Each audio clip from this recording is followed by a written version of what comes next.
The ego is the system that runs your sense of self. It is made out of thought patterns, emotions, and behavior loops, and the stories that try to hold it all together. Left unchecked, it creates endless existential searching, chronic disconnection, and the persistent sense that something is wrong.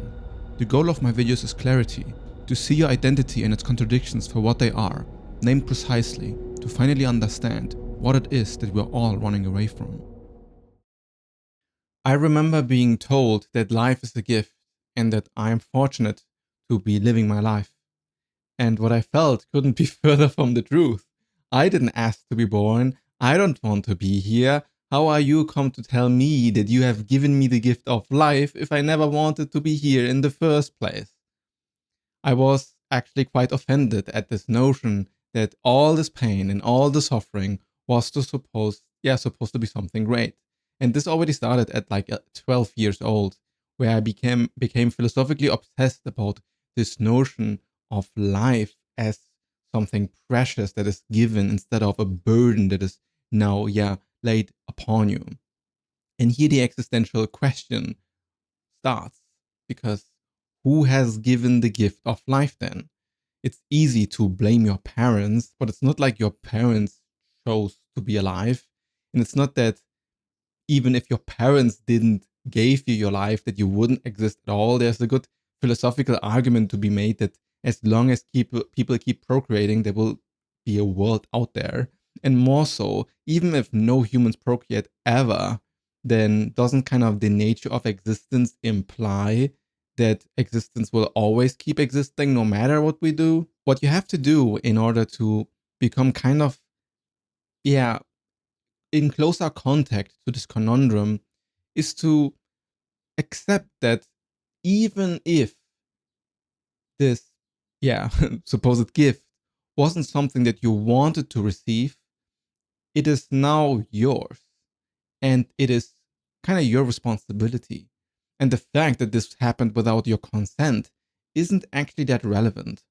Like, imagine that somebody would put a puppy in front of your door, and then you would see that puppy, and then imagine this puppy gets quickly attached to you.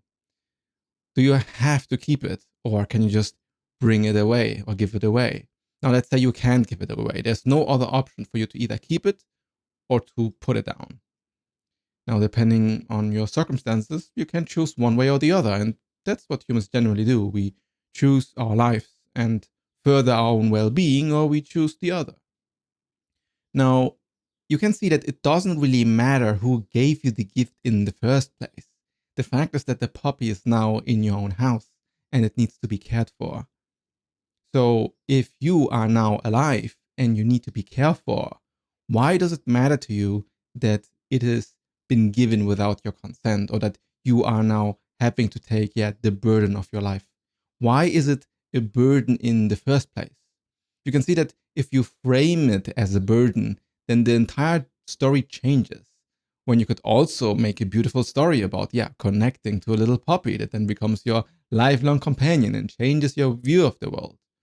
So the relationship that you have to this existential sense of gift, or this existential sense of burden, is really your relationship that you have to your life and to all of existence. There's a mystery here too, where you can still wonder, okay, if there is nobody who has given me this puppy at the door, like I don't know who it is, I don't know where it's coming from, it's just there, then if you take your own life as like something holistic, something that is whole, then there is a very odd argument to make that your life circumstances have given you this puppy. So in a way, the life that you have is what you have given yourself. Because if there's no other outside force in control here, and the thing just appears how it is, then it is self-defined. And therefore, it is given from yourself by yourself. If you relate like this to your life circumstances, you start to get into more of a Stoic mindset, where you don't control things that can't be controlled. And in fact, you can see every moment that appears as an opportunity to experience what this moment has to offer. And the question then of responsibility becomes more a question of how do you respond to each circumstances? What is it that you actually want to do? And then suddenly this thing that might seem like a burden reveals itself as a great opportunity.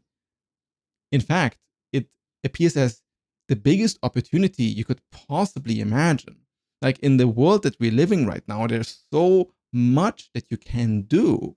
There's freedom everywhere or opportunity everywhere. And the idea that you're somehow stuck in life and that you are just burdened to repeat the loops of your life over and over again must somehow be a kind of sickness of the mind. If freedom is kind of the nature of this universe that just expresses itself in so many different shapes and forms and sizes, then the only way that this cannot be freedom is if you limit yourself. And a way to limit yourself is to say that, it is, in fact, a burden. Or also, if you look for something outside of yourself to blame. If you say that, God put me into this world and I didn't want to be here, or my parents put me into this world and I didn't, want them to make me exist, or I didn't ever ask for the responsibility of this puppy, so I don't want to have this puppy. So there has to kind of like be a rejection of the gift given that makes it into a burden in the first place. And also, philosophically, a gift is not something that you ask of somebody. Like, if you get a gift, then most of the time you don't ask for the gift, right? It kind of changes the entire dynamic of what the gift is supposed to be. It is supposed to be a selfless act that just is given to you without, a clear agenda. I mean, the giver hopes that you'll like it, but that's not really something that is in the giver's control. And it doesn't, like, they don't ask you for consent in order to give you this gift. So, in a cosmical way, it is a selfless act for beings to be how they are, to just have something to, experience itself just how it, is meant to, or what it is capable of. And then to just say, you are free to do what you want. There's nothing that you need to do to impress the gift giver, because there's no gift giver there really. It's not the point of it. The point of what is there is what you receive. So what I had when I was very young is always this feeling that the responsibility that life puts upon me is something that I should have been able to choose. And because I should have been able to choose being alive and I couldn't, therefore life must somehow, be evil or be a burden or be like a sort of trap.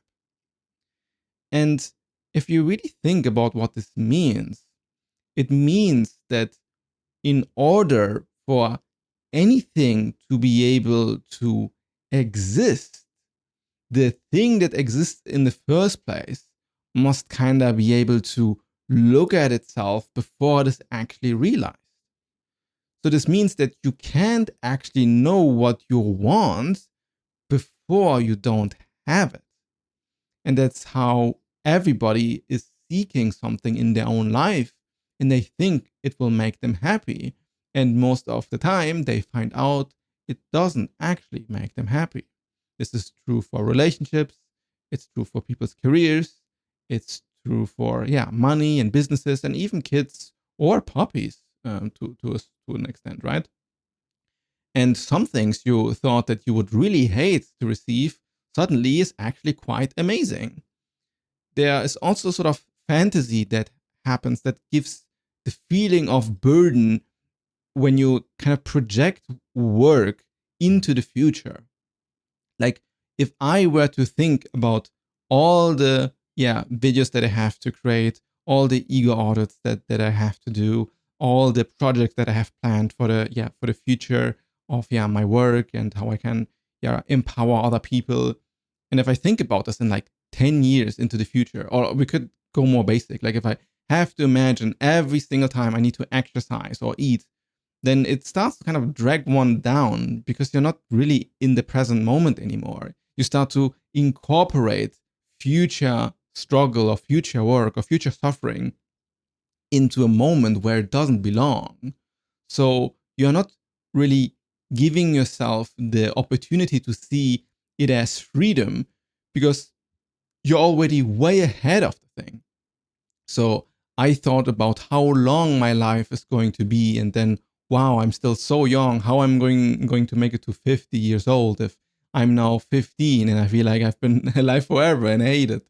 And then you project this feeling of now into the future and multiply the sense of burden because you cannot really understand how different it can feel like in the future. And this all depends on the relationship to the thing.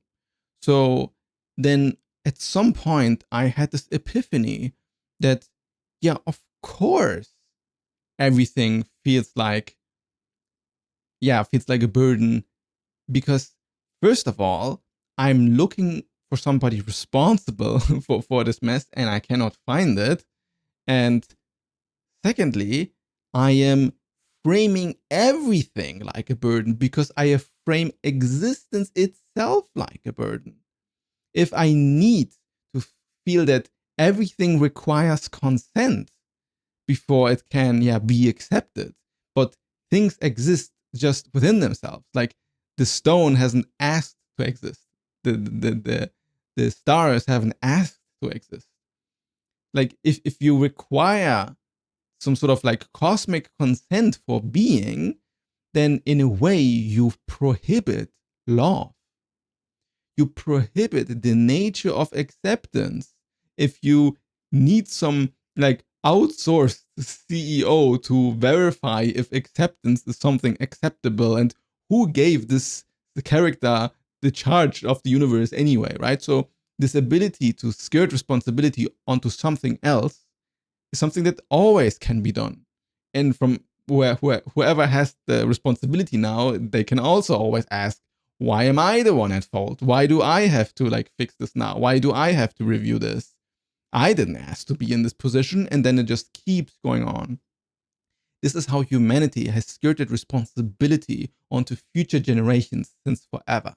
Since the previous generation made it worse for the next generation, then let the next generation say the same. And then nobody takes responsibility for anything, and everybody is at fault. There's no point to deny the pain and the struggle and the suffering that exists in the world, but to focus only on these like dark aspects of humanity and use all of the struggle to deny the beauty that is actually inherent or at least within the gift is a huge disservice. You might say that if you are like some sort of cosmic consciousness and you gave the gift yourself, and now you forgot about the fact that you gave yourself the gift, and then you curse yourself for having made yourself be the witness of all this pain and suffering and burden, then by the act of rejecting the beauty and rejecting the, let's say, creative intention, then you are completely ruining the party. You are focusing on all the struggles and zooming in on them and ignoring all the sincere beauty that can be found everywhere. And we humans have a tendency to over index the negative parts and to focus on all the stuff we don't like. And then we lose ourselves in these ego narratives of our own head instead of taking an honest and sincere look of the beauty that we can find anywhere. And if you keep introspecting about the nature of connection, the nature of love, the nature of sharing, the nature of compassion, the nature of life and death, the nature of beauty, then there's kind of this inevitable sense of gratitude there too. Something that says, oh, I get it. Yeah, I don't know what whoever came up with this thought, and I have a lot of questions, but in some way, I'm thankful.